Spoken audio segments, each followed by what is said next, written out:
ngờ thổi mơ yo cơ sang nguy chỉnh giờ li mình nửa rim hot chăm ri ili sam cơ phăng khi ba si nào tơ ali thấy thằng ấy nơ đi vì nhìn pa hao khơ thằng ngờ thổi mơ yo cơ sang nguy chỉnh giờ li mình nửa rim hot chăm ri ili sam cơ phăng khi ba si nào tơ ali thấy thằng ấy nơ đi vì nhìn pa hao khơ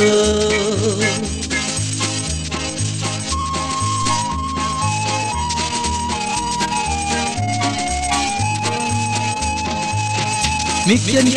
chân lấy chi mây nào chi uy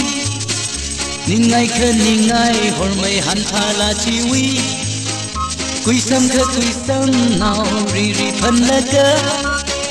hàng cơ sốc a khôn ngờ huy hậu y ni a khơ chi mang ngân y li thế khơ ra ngờ mi khê nào chi li y uy ninh pa hậu khơ thằng ngờ thổi mơ yo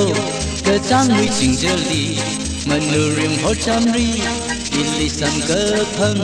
đi ba si nào tơ ali thấy thằng ấy nè đi win pa hao khơ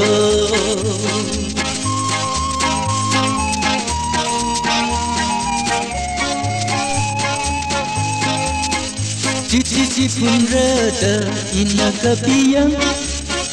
mà lung hoa thâu tơ ili cơ hở si tơ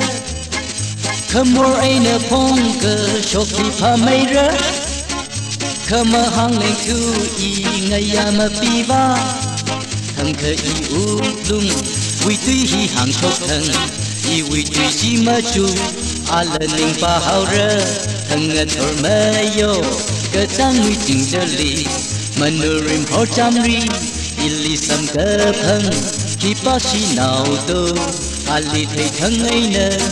y vì mình pa hao khơ thằng ngờ thổi mơ yo cơ trang nguy chỉnh giờ li